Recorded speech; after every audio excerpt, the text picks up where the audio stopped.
Hey guys, welcome back to the channel.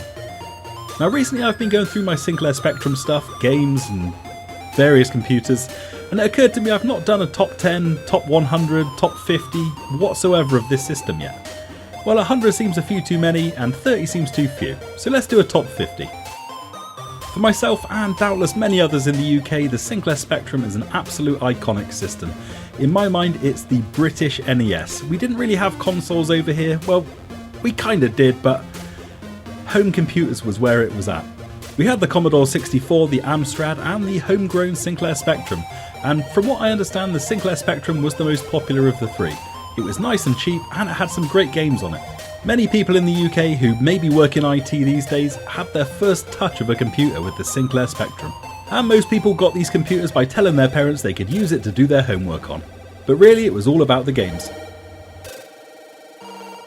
The games for this system, and particularly the cases, the game boxes these came in, is probably the most nostalgic thing about computing and gaming in all my history.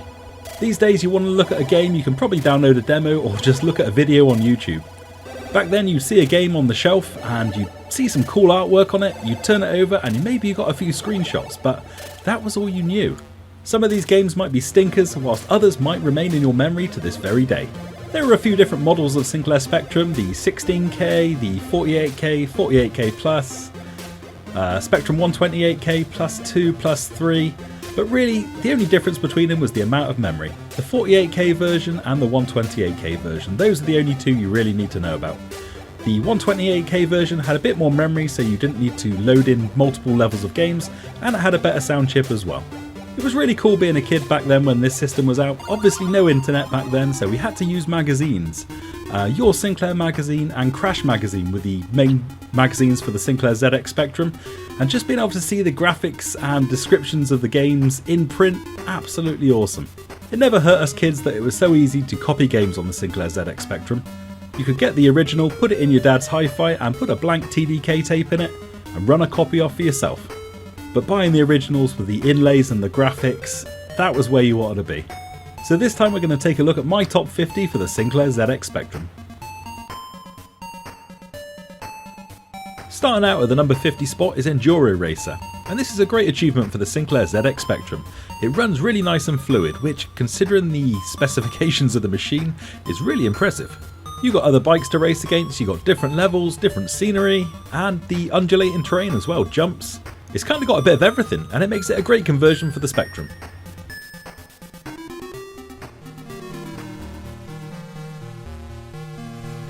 Deathstalker was a 1988 Codemasters release, and this game feels a bit unique for the Spectrum.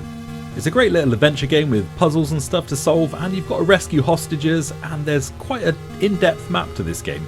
You're going to have to study it a little bit. You can get yourself stuck into situations you can't escape, so you are going to need to play this a few times. But really nice moody graphics on this game, and it's got a great soundtrack that you're listening to right now.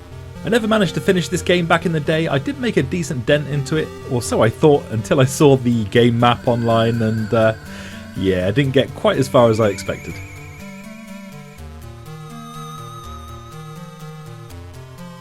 Slightly Magic was very similar to the Dizzy games. Take objects in one area and use it in another area to solve a puzzle. Really nice colourful graphics on this one, and it also has some speech and an amazing, really cool catchy soundtrack as well.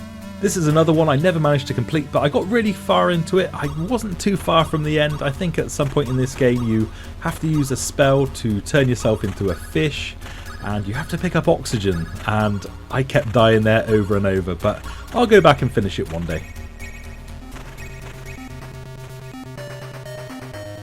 I know, it's the Caves of Doom. Everyone hates this game. It's one of the most difficult games you can ever play on the Sinclair ZX Spectrum. Pretty much everyone has got no hope of ever finishing this game without save states or cheats of some kind, but I still absolutely love this game. I love the graphics of it. It's just iconic of the Sinclair Spectrum. The graphic design, instantly recognisable. It's also got a level editor so you can create your own mazes and stuff. And you've got to pick up multiple keys in this game, as well as a larger key. You've got to pick up parts of the larger key before you can get through doors, get to the planet's surface and escape in your rocket. I have no real idea why I love this game, but I do.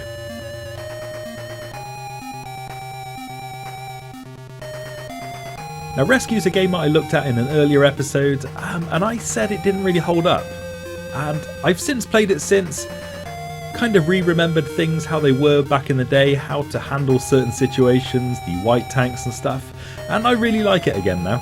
It can be a bit frustrating. You've got to catch these scientists and bring them back to your ship, and they run all over the place, so you've kind of got to use objects to block their path and steer them to where you want them to go. You've also got to pick up their experiments, but there's loads of enemies in this game, including the white tank, and you can't kill the white tank without using these rockets.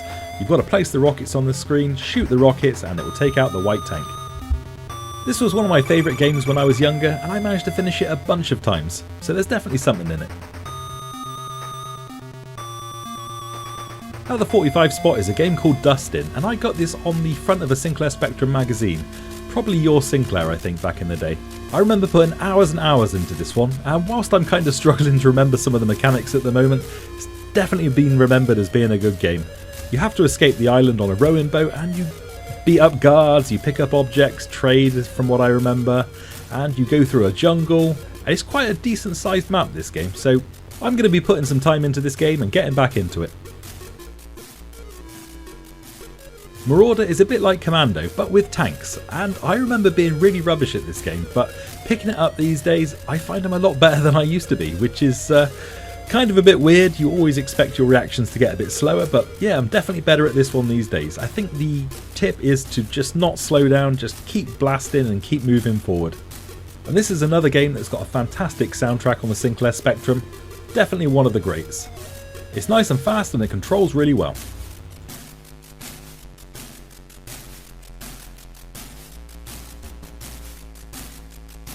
I always remember picking up this game Canyon Warrior in the Woolworths shop back in the day.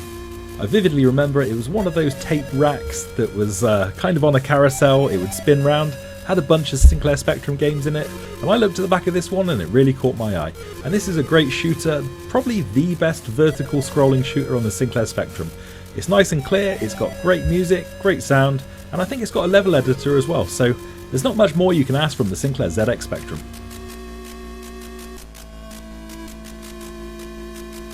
Ghosts and Goblins was a conversion of the arcade game. Now the Spectrum version isn't without fault, it's probably the hardest version of this game. I've played a bunch of different versions, it's even harder than the arcade, but it keeps me coming back. It's quite an addictive game, and I do get a bit further each time, so it has got that going for it. There's a bunch of bosses, and I played through this game in one of my earlier episodes, so it can't be all bad. Just very, very difficult. Okay, bear in mind I'm going through these games and I'm considering them as of their time. So this is Hungry Horace, which is an absolute rip-off of Pac-Man with different mazes and stuff, but this is one of the earliest games I remember playing. This was released way back in 1982, so this is 42 years old as I speak. And this would run on the earliest Sinclair ZX Spectrum, the 16K model. Remember there was the 16K, the 48K and 128K, so this game runs on 16K. What would you get from 16K these days? You probably wouldn't even get a thumbnail for a picture. There were a few other games in this series. There was Horace and the Spiders and Horace Goes Skiing, which some people seem to like, but I think is awful. This is the pick of the three for me. I know a lot of Spectrum fans would probably place this even higher, but Exelon takes the number 40 spot. And this is a brilliant game by Raphael Checo. No one seems to know how to pronounce this developer's name, but really responsible for a few fantastic games on the Sinclair ZX Spectrum, and Exelon is no exception to that. You've got to fight your way through over 100 screens of enemies in this game, and there's a bunch of other hazards as well. A few different power-ups, extra ammo, double shot, grenades and stuff. I only kind of wish they split it up into 4 different levels that you could kind of take on at different times. You could choose which one you start in. You know, you've got to do 100 screens, but it'd be cool if you could choose what order you took it in. Split them up into 25s and choose which order you want to do it in. That'd be a nice little improvement. Absolutely iconic musical theme for this game, so it's no wonder why it's one of my favourite games, and other people obviously think the same.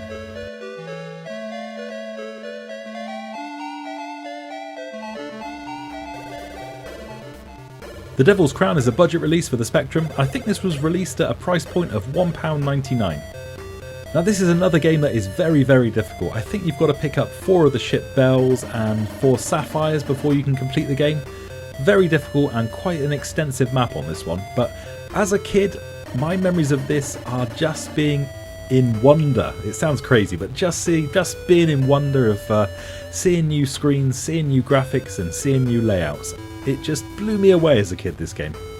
Finding that one screen that looked really different from another after going through a bunch of different doors. It's just one of those special Spectrum gaming memories for me.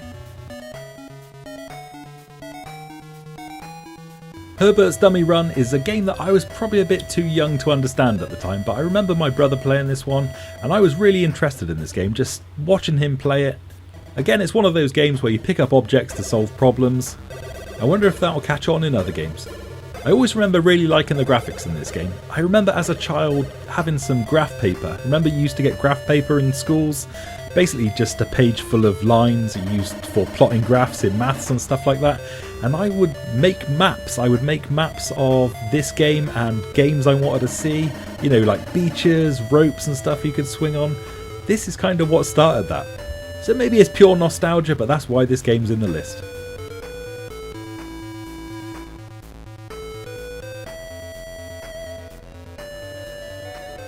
Nightshade is the first game in my list, created by Ultimate Play the Game.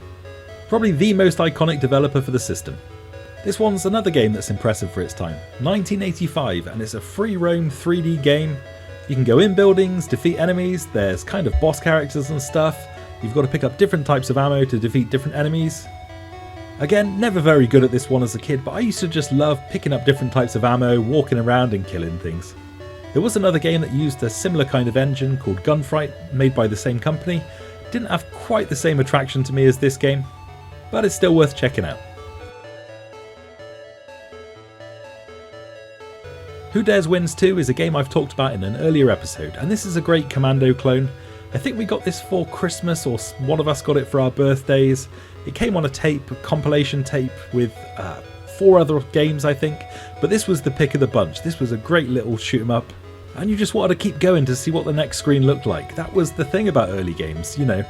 It was just exploration, seeing new screens, seeing things you hadn't seen before. Although it's basic looking, this game is still fun to play to this very day.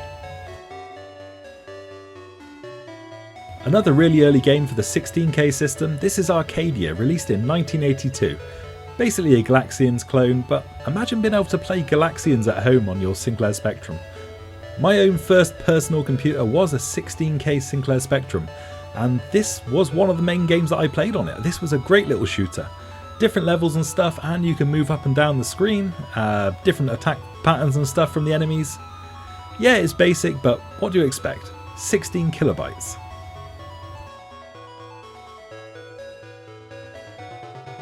Number 34 now, and now we're getting on to the really, really good stuff. This is Cybernoid, and this, I won't hear any other words about it, this is the best version on any system. This is better than the Commodore Amiga version, it's better than the C64, and I know people love the C64 version for its music, but this sounds way better. It's got more colour, fantastic sound. It's made by that Rafael Checo guy again for Houston Software. This is one of the best games on the system. You will not find graphics as good as this on the Sinclair Spectrum in other games. This is an absolute masterclass in how to make a game for the system. It's not a very long game, but you've got a bunch of different weapons and stuff to take out enemy hazards, and that theme tune the game has is one of the Spectrum's greats.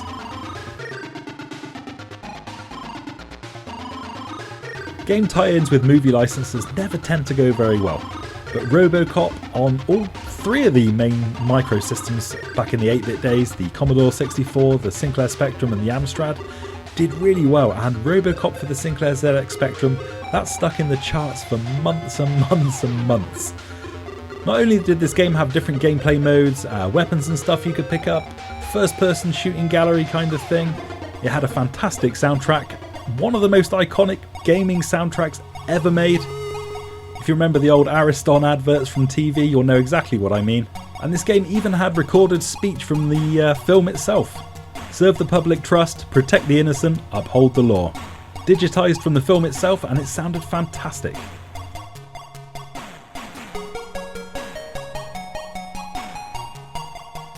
Number 32, and you might be thinking, this game looks a bit familiar. This game was called Eric and the Floaters. Yet this is the earliest incarnation that I ever played of Bomberman. This was made by Hudson Soft, yep, the same Hudson Soft as this very day, back in 1983 for the Spectrum. A bunch of different mazes to get through, treasure and stuff to pick up, enemies to defeat. And it has some cool bonus stages where you auto-lay bombs and stuff, so don't trap yourself in corners. There's not that much to this game, but there doesn't really need to be. Nice and simple and great fun. I've put Starquake at number 31. This is a really fun game, and there are a few other games that kind of remind me of this. Maybe they're part of the same series. There was a game called Scumball and another one called Terminus, and they're kind of similar games, but this is the best of the three for me. You've basically got to repair the core of a planet to stop it exploding, basically pick up keys to get to different areas, health pickups, destroy enemies. A lot of fun to play and some great sounds in this one as well. At the number 30 spot is a game called Penetrator. Yeah, stop laughing. This is a fantastic rip-off homage to the Scramble arcade game. And this was released in 1982, but it did require a 48K Sinclair ZX Spectrum to run this one, so it must have been one of the earliest games for the system. It's a very simple game, but then the arcade itself was as well. This is really playable though. They've managed to combine the shooting of the laser and the using of the bomb into a single fire button, and the controls, when you get used to them, actually work really well. And this is another one where you just want to get a little bit further, see what the next bit of the game looks like. A really great version of the arcade, and plays perfectly today as well. At the 29 spot is Jetpack, and this takes us right back to the roots of the Sinclair Spectrum with 16K. Many fans of the Sinclair Spectrum will put this very simple game at the number 1 spot. And I can't say I'd blame them, I put loads of time into this back in the day myself. Very simple game, fly around the planet's surface, pick up the various parts of your rocket, fill it up with fuel and on to the next level. But considering this thing is 16K, there's different rockets and stuff, there's different enemies, and they've got a bit of different attack patterns on them as well. So for 16K, this is probably the pinnacle of achievement for a 16K game. 16 kilobytes probably hasn't got anything more to give. If it did, the only thing this game could do with an improvement is a different layout. The layout of the surface is always the same, but there are fan-made remakes of this game that have extra levels and different layouts, so they are out there. This is a game from a time where the only way you could tell how good someone was at the game was their high score. Yeah, you do get the odd game that has it in these days, but really back in the days, back in the 80s, how good you were at a game was your high score. Could you knock someone else's high score off the list? This game had high scoring as well, so a nice little inclusion. Robin of the Wood is a game that I spent hours in. Never really knew what to do in this game. Just enjoyed exploring and seeing different things and just staying alive for as long as possible. Defeating the guards, avoiding the enemies, and this game had some great speech in it as well. Really impressive for the 48K Sinclair ZX Spectrum. Really nice colourful graphics in this game as well. There is a map for this game, but you can find it online, not that we had access to it back in the day. But this game map is absolutely huge, and there's some cool different areas in this game. There's the forest and the sort of dungeon areas. I think you have to collect a magic arrow or something to win this game. I need to go back and put some more time into it. Legendary Spectrum game designer Matthew Smith wrote Manic Miner in just 8 weeks. It was a rip-off of another game called Miner 2049er on the Atari, but this game was absolutely huge, incredibly difficult, and again you just wanted to get to the next screen to see what the next screen looked like. The gameplay was fairly simple. Get through the level, pick up the items, which are keys usually. That will open the exit, get there before your air supply runs out. I remember watching an old interview with Matthew Smith who said he purposely made the first level, the central cavern, really difficult. Yep, he did. I found this quite difficult back in the day, but once you've got this first level down, some of the other levels start out a little bit easier and it gets progressively more difficult from there. This game's an absolute Spectrum icon though, and maybe you've got parents who still remember this game themselves. Way of the Exploding Fist was probably the first one-on-one fighting game that I can remember playing on the Spectrum. Kind of a bit of a forerunner to IK Plus, International Karate Plus, that was released later on. but it had all the makings of a great one-on-one fighter for the system. It is a bit basic these days obviously, and a bit slow, but you had different levels and stuff to get through in this game, all about getting that high score. And it's got that great sound effect when you punch your enemy right in the gut. An arcade conversion of the New Zealand story at number 25. Really nice little catchy soundtrack of the arcade in this one.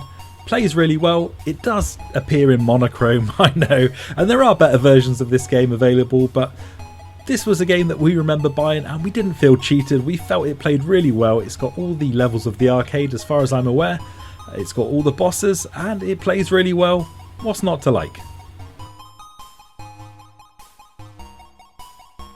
Wek Le Mans is a great racer on the Spectrum, and I think this was released on the Hit Squad budget label. That's where I first remember playing it. But a great racing game. Compare this to other racers like Outrun and it's no contest. Outrun on the Sinclair Spectrum runs absolutely terribly, really jerky and really slow, whilst this one, nice and fast. You've kind of got to manage your speed at some points to get through gaps and stuff. Different levels and a great game engine, this one. It keeps the action really nice and fluid and fast. Hills and stuff. The system's really not suited to racing games, so to get one as good as this, fantastic. Whizball came out on a bunch of different 8-bit systems as well as some 16-bit ones as well, but the 8-bit releases are the best ones to play. All the 16-bit releases of this seem to be a bit rubbish. Spectrum version's absolutely fantastic. The game's all about a world that has been stripped of its colour, and you've got to use your Whizball and your cat, that's the little guy that flies around in the satellite behind you, to pick up paint drops and recolour the world. It can feel a little bit unfair with one-hit deaths, but take things slow and you'll be okay. Some great little power-ups in this game that make things a bit easier, and it's got that just one more go thing going for it as well.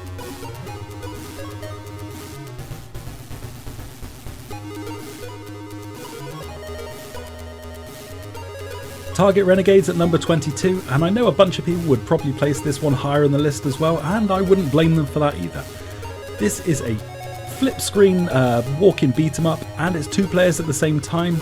Great music and great graphics for the little system as well. Really playable and definitely more fun with 2 players, this one.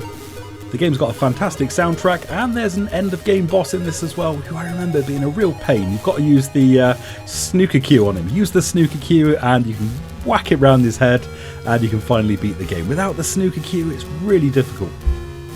Is it better than the original Renegade game? I'll let you decide.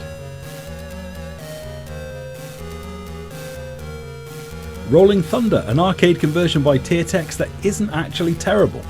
If you've seen some of my earlier episodes, I do a quick comparison of this, the Spectrum version, compared to the Amiga version, and this is far, far better. It's not the smoothest running game in the world, but it's smooth enough and it's nice and responsive. I really struggled with this game back in the day, but I'm a lot better at it now than I was then for some reason, so just keep your speed up, keep moving, don't stop. If you hesitate, that's when you make mistakes, so just keep going through as fast as you can. Keep shooting ahead of you so you hit enemies that appear on the screen. This is a great little game, does get a bit too hard towards the end of the game, never managed to quite complete it. There's this stage where you've got to jump lava pits and these guys are flying at you. Almost impossible, but absolutely love this game and well worth adding to your Spectrum collection.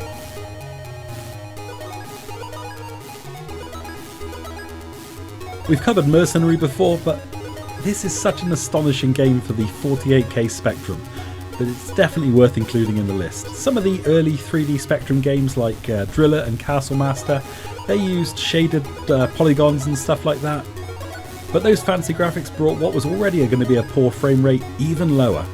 Mercenary got around that with just using lines and stuff to keep the speed up, keep the speed nice and smooth. You could explore the planet's surface, you could go below ground, kind of like Doom style for the early days, but really impressive. Really enjoyed playing this game, just getting lost and finding new objects. There's a sequel to this game, I think it's called Return to Targ or something like that. That was good as well, but this game's such a great achievement, I've got to include it. Another really early Spectrum game, this time 1983. This is a 16K game, and as simple and straightforward as Death Chase is, lots of people, including the Your Sinclair Top 100, put this game at number 1 on the list. Rumoured to be modelled after the Return of the Jedi speeder bike chase, this game is really simple but really playable. Race through the forest, taking out 2 other bikes and a helicopter for high score, and that's what this game was about. Getting high scores, early games, that was how good you could grade yourself on. What was your high score? But as simple as it is, this game's so playable, so no wonder it's really well remembered. Another game from Ultimate Play the Game, Night Law makes number 18. Released in 1984, and this game must have seemed like sorcery. A 3D explorable world, loads of different rooms to explore, jumps and stuff, spikes, enemies. Loads of other companies later on would try and clone this 3D world. Again, I was useless playing this game growing up, probably a little bit too young. I would have been 5 years old when this game came out, but just really enjoyed exploring, avoiding the hazards, making the jumps and getting to new rooms. This is Pajama Rama, and basically I think you're in a dream and you've got to solve puzzles and wake yourself up so you can get to work in the morning. Bit of a weird premise for a game, but there you go. I think it was made by the same people that made that Herbert's Dummy Run game a little bit earlier on, and I think there was another game in this series, 3 Weeks in Paradise I think it was called, but out of all the games this was the pick for me. Really cool little puzzles, kind of like mini games as well, Space Invaders and stuff. My brother was a lot better at this game than I was, and it had one thing that was an absolute groundbreaking moment in this game. I'll try and edit it in, but although you use doors and stuff to travel between levels and screens and stuff, it had this one bit in the game where you have to fill a gas can. You put it in a rocket, the rocket takes off and you're on the moon and there's Space Invaders in the sky. I can't tell you how incredible that seemed to me as a kid. That just seemed absolutely out of this world. Being able to, you're not travelling through a door, you're getting on a rocket and going to a new planet. It seemed absolutely incredible, really amazing at the time.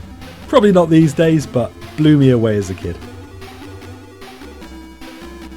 R-Type makes number 16, and this is a fantastic conversion for the Spectrum. Really smooth scrolling, no colour clash whatsoever in this game, which for a humble Spectrum, and this ran on a 48K Spectrum, it didn't require 128K. 48K Spectrum ran this game. It's got all the levels of the arcade as far as I'm aware. Really playable, and it's got that one thing that the arcade has, unfortunately, where if you die once you lose all your power-ups and the game is really hard, but that's R-Type for you, that's the game itself, that's not the Spectrum version. But for playability, this game's up there with the best of them. Number 15 is Jack the Nipper, and the aim of this game is to be as naughty as possible. There's a bunch of different things you can do in this game. You can poison some plants, you can blow an air horn near a cat so it flies up and hits the roof. I think you could damage the washing machines in the laundrette, damage some computers in the micro shop, and I think there was a bunch of secret passages and stuff in this game as well. A great game, and hours put into this one as well. There was a sequel to this game, Jack the Nipper 2 Coconut Capers. A lot of people are a big fan of that game, and it narrowly just missed getting into my top 50 as well. Of course there's going to be a Dizzy game in the list. This is Fantasy World Dizzy, and this was the third in the series. Again, it's all about using items to solve problems. Give items to different people, they'll unlock doors or let you pass, that kind of stuff. For me, the Spectrum is where the Dizzy games are at home. Dizzy came out on a bunch of different systems, the Nintendo Entertainment System, the Amiga, other 8-bit systems, but this is where it was at home. This is where the graphics are best suited. It just seems to work perfectly. The 16-bits with the added fancy graphics didn't really seem to add anything to the game. For me, Dizzy is a Spectrum series, and I had some great puzzles in this one. I think you had to rescue Daisy from a castle. I think we managed to finish this one as well, including that last puzzle of using the thick rug to spread over the spikes so you can walk over them. I don't think we managed to collect the 30 gold coins that you need afterwards for the full ending though. But I have since corrected that though. In an earlier episode you can see a full playthrough of Fantasy World Dizzy where I solve all the puzzles and get all the coins. Roller coasters at number 13, and you've got a huge theme park to explore in this one. Never had any hope of trying to complete this game back in the day. It's very difficult, Some of the jumps are very tight and the game can feel a bit unfair at times, but as a kid, this is another game that I just liked exploring on, just trying to get as far through the map, see new screens. That's what a lot of these early games were to me, just exploration, seeing things you haven't seen before, and this game absolutely had that. If this game looks a bit familiar to you, it's because it was released on the Nintendo Game Boy as Dragon's Lair. All the theme park rides were changed to sort of other things and monsters and stuff, but it's exactly the same game, it's based on this game. I really enjoyed this game though and keep coming back for a play fairly often. And whilst we're talking about exploration, we've got to talk about the most iconic Sinclair Spectrum game of all. And without doubt that is Jet Set Willy. This game was absolutely huge back in the day, everyone was playing this. This guy in the game, Miner Willy, is basically the mascot for the system. This game was the follow-up to that Manic Miner game shown earlier on from Matthew Smith, and this is the game he's best known for. Again, not a chance of completing this back in the day, firstly because it had that bug in it in the attic where you would just die over and over if you entered it the wrong direction or something like that. But again, it's all about exploration. How far can you get? Can you see new things you hadn't seen before? Can you pick up objects you hadn't seen before? Maybe one day you'll be able to piece all your knowledge together and do a run through. Number 11 is an arcade conversion of Chase HQ, and the Your Sinclair Top 100 put Death Chase at number 1, but the Your Sinclair user reviews, user ratings put this game, Chase HQ, as number 1. And that's no surprise whatsoever, this is a great conversion. It manages to be really smooth as well. This game kind of shouldn't have been possible. I know by today's standards it looks incredibly primitive, but an amazing achievement with really humble hardware. You've got different cars on the track, you've got stuff at the side of the road splits just like the arcade, you've got tunnels like the arcade, you're chasing down bad guys. When it purely comes to arcade conversions, this probably is the number 1 game. We're finally at the top 10, and the number 10 spot is taken by Rainbow Islands. This is another arcade conversion, a really good one as well. Yeah, being a humble Sinclair Spectrum, it hasn't got all the colours of the rainbow in this one, but it's got all the playability of the arcade, and a catchy little theme tune that rapidly gets annoying. This is a game we spent hours playing back in the day. It's not 2 players at the same time or anything like that, but always remember playing this game and just challenging each other to get a bit further on it. And they had some great bosses and stuff in this game. It's a great game on every system, to be honest. I don't think there's a bad version of Rainbow Islands. If there is, I haven't played it. This is another game that occasionally hits that number 1 spot in other people's top 100s as well. Star Raiders 2 at number 9, and I've covered this game before, and it was destined to be a Last Starfighter arcade game. So the ships in this game do look eerily like ones in the film, and that's not by accident. It was going to be a film license, I understand. This game came to me as one of the cover mount cassettes on a Your Sinclair magazine. Just one of the games they were giving away free each month. And this was a brilliant one, really addictive and had fantastic sound in this one, especially when you destroy the enemy ships. They kind of explode a little bit and then explode a lot. Very, very cool. And there's some bosses and stuff in this game, different planets to go to, and it's infinitely replayable. The first in the Renegade series is at number 8, and I prefer this just a bit over Target Renegade. I don't know why, I think the controls just feel a little bit tighter.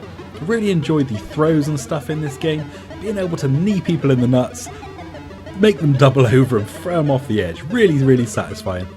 It's not the longest game in the world, but it's just so much fun. Different bosses and stuff. Always remember the level 3 character, Steamroller or Big Bertha. I think commonly Big Bertha was what people know her as. If you got too far away, she'd run at you and charge you down, so you gotta hit her with a flying kick. It's so playable, this game, and it's short enough that I fire this up fairly often just for a quick game. At number 7 is Tuba Ruba, and I'm fairly certain I picked this up from a charity shop when I was going to visit my grandfather in 1987. I remember seeing Spectrum games in the shop, ran back to the house, told my brother, wow, they got some Spectrum games. Our parents gave us some money and we went and bought a few Spectrum games. I picked up Tuba Ruba, Spec Venture, Octagon Squad, and a few others. I think they were only £1 each or so, but this was king of the bunch. I think this is what the Spectrum is best at. Flip screen platformers, I think it absolutely reigns supreme there. That is where it's best suited. And this one plays really well. Took me a little while to get to grips with this one. I found it a bit frustrating to start with, but I play it more and more over the years, and I'm definitely getting better at it. I can almost complete the game. I'm not too far away from it now, so I'm going to keep on going. There's a great plot in this one. You've got to raise a sum of £50 to repair a window that you've broken in school. That's the plot of the game. Fantastic. At number 6, and it's the best of all the Dizzy games, Magic Land Dizzy. There were other Dizzy games after this, Prince of the Yoke Folk, Spellbound Dizzy, but I think they were made by different developers, and it never had the same soul as the first 4 games on the Spectrum after that. The first 4 games on the Spectrum is where it's at. This game's another collect item to solve puzzles kind of game, but this is the best one. This has got the best music and the best graphics. And I did manage to finish this game in the old days. Kind of legit, kind of not. I had a 128K Spectrum at the time, a +3 with a disk drive on it, and I had this utility where you could save the game's state to disk, so if you lost all your lives, you could pick up from where you died. Kind of like save states from the old days. I remember this game taking a long time to finish, but I just checked on YouTube and there's a guy who can speedrun this game, complete all the puzzles, pick up all the coins in less than 14 minutes. So it's safe to say the game definitely has its fans. There were other games in the series. There was the original Dizzy game and Treasure Island Dizzy. I know people like Treasure Island Dizzy, but you only had one life in that game, so you couldn't make any mistakes. One mistake and that's it, the game's over. The first game, really cool and kind of invented the type of game, but it would have been nice with a bit of music. Number 5 is Midnight Resistance, and this is basically a Contra clone. It was an arcade game and it came out on a bunch of different systems as well, but this is absolutely fantastic. This is such a great game. I first heard about this playing it on the Sinclair user cover tape. A 1-level demo came out and I played through that over and over again. I could complete that first level in probably 30 seconds, and I know I wanted to pick up this game. Thankfully at the time it was my 10th birthday. I got a bit of money, probably like £25 or something. I went to town and I picked up this game and Impossible. That was a great birthday, really enjoyed playing this game, and I got so good at this game I could complete it without getting hit once, and I could complete it really fast. But I need to brush up on my skills, a lot of that knowledge is gone now. But it's a great game, really playable. It does slow down a little bit, but great music, great playability. What's not to like? Head Over Heels is number 4, and this is the king of all isometric 3D games. The game is absolutely massive. I think there's about 6 other worlds you can travel to in this game. You've got to get a crown from each of them to be able to escape, and you control 2 different characters. One can run really fast but can't jump very high, and the other one can jump really high but can't travel very fast. And you can also combine their powers. You can sort of jump on top of each other and travel around as one and gain both of their abilities. It's an absolutely fantastic game, this one. And of course it has that exploration thing going on. Exploring new worlds to get to new screens, but in 3D. This game's been remade a few times now, and that's not surprising. A lot of people really love this game. My pick for number 3 is Ghouls and Ghosts, a conversion of the arcade. And yeah, it's not going to look anywhere near as good as some of the other versions. The Mega Drive was miles ahead of this game. But this game has got the playability, it's so fast and so responsive. It's just so much fun to play. In fact, I would choose this over most of the other versions of the game, it's that good. It's so responsive. It's got a great rendition of the arcade theme tune, and I don't think it's got any cuts, anything missing from the arcade. It's got all the levels, all the weapons as far as I know. In fact, the only bad thing about this game is how expensive it's become. It goes for quite a decent amount on eBay. If you want to pick up the disc version, it's probably going to cost you £150. But that's no surprise, it's such a great game, it's definitely deserving of this higher spot. Brian Bloodaxe is number 2, and the theme of exploration that I've mentioned throughout this top 50, this is the pinnacle. This had a really large map, and this game was all about exploration. It had a few different goals in this game. The first part of the game had you trying to collect the 3 crown jewels and sit on the throne, and the second part of the game I think you had to find a toilet seat, a magical toilet seat, and you could finally complete the game. But there was a massive underground cavern system in this game where I don't think you even had to really go, but it was just a great place to explore. There were so many different screens in this game. Pretty much every time I played this as a kid, I'd find a new screen, something I hadn't seen before. And it was just fantastic just exploring this game. And finally being able to find the lowest point in the game, which is the hell screen, right at the bottom of the map, right at the bottom, hell.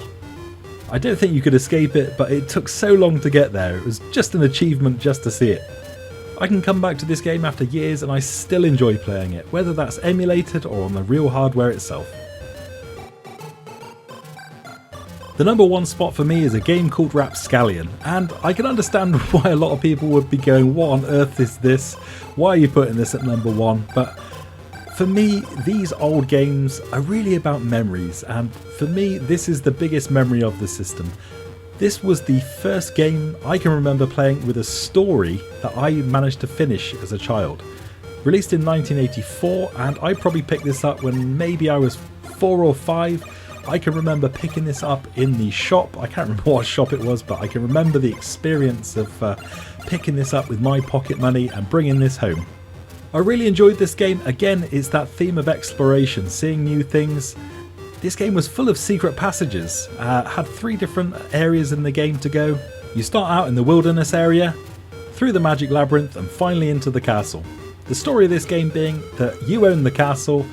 You've been thrown into the dungeon by the evil Rapscallion the Rogue, and thankfully you're rescued by a fairy princess who gives you the ability to turn into a bird or a fly to avoid different hazards. You've got to go through the castle, defeat Rapscallion the Rogue, and take your castle back. And maybe the reason this game is so memorable is it was one of the earliest games that I can remember completing. Like I say, it did have a story. It wasn't just about getting a high score or getting to the end and the game repeats. You do actually get an end screen on this one telling you that you've got the deeds back to your castle and you've won the game. I just absolutely love this one, so that's why it's number one for me. So I hope you enjoyed that little run through my top 50 Spectrum games. Let me know what some of yours are in the comments. I know I've missed out some games, but they're games that I haven't really played. I know everyone's really big on this game, Chaos, really popular game, but I've never played it. That's why it's not in my top 50. But I got so many memories of the Sinclair ZX Spectrum. It kind of makes me a bit sad when kids these days, I know, I can't believe I said it either, but kids that sort of started out with the PlayStation 2, that's their first console. Yeah, I get it, you know, you can't stop being young, you can't stop being old, but I don't know, I'm really happy I grew up with the Sinclair Spectrum. Kind of made you use your imagination and everything was new and it just seemed like a fantastic time to be a gamer. So I'll leave it there, take it easy, and I'll see you next time.